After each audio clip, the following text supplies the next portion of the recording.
Okay, we are in what used to be a bedroom. It's now not. And we have a beehive in this wall in Bendigo.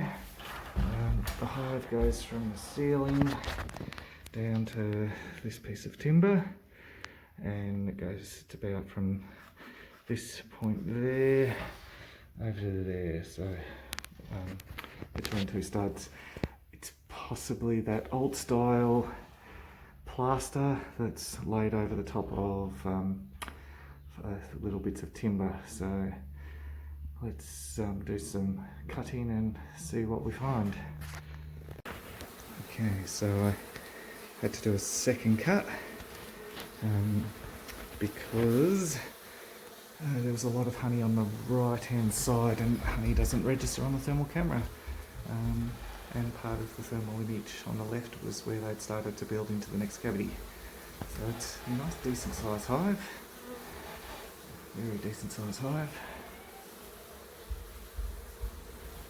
So how they've layered it, I'll have to work around the wires and get the honey out first, so that I can then get into the brood and frame up the brood, catch the queen wherever she may be, and go from there.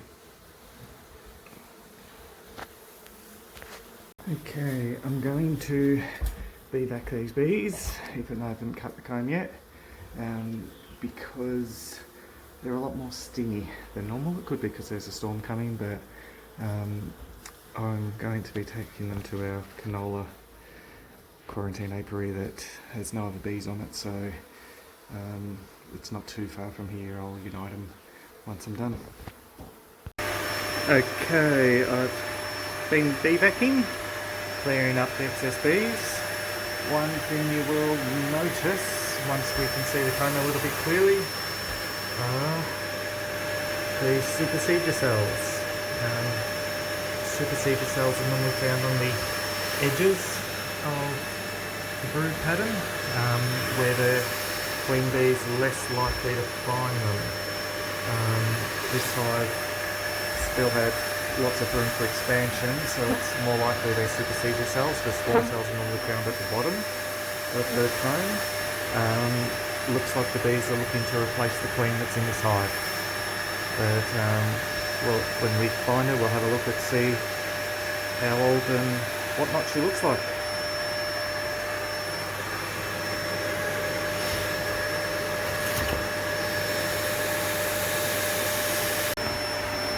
Okay, I'm 95% certain they've already bulbed the queen, bumped her off, because there's no brood that's less than a week old. There's no eggs, there's no really small grubs, but there is obviously lots of queen cells throughout. There's too many bees in here for it to have swarmed. So I strongly suspect that they've replaced her, but that will also explain why they're so stingy at the moment, because they don't currently have a new queen. Okay, I have done lots of vacuuming, obviously, but I'm now back to looking for a queen, after believing there wasn't one. Because at some point, very recently, we've had a queen hatch. So somewhere in this hive, I may have already vacuumed her up, we have a virgin queen running around. Freshly hatched virgin queen.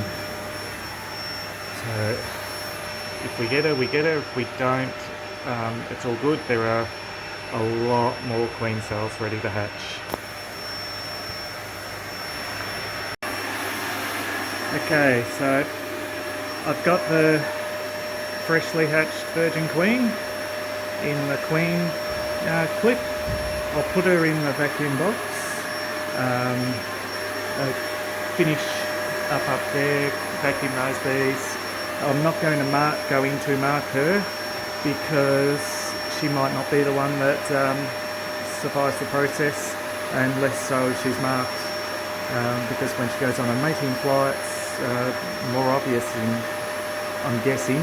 I'm just not wanting to risk it. Anyway, I'll put her in the box and then keep vacuuming.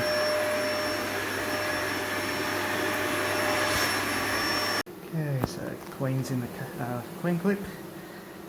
Bees are running around doing what they want. That's the comb. I'll unite with them. There's a couple of bees floating around, but not many.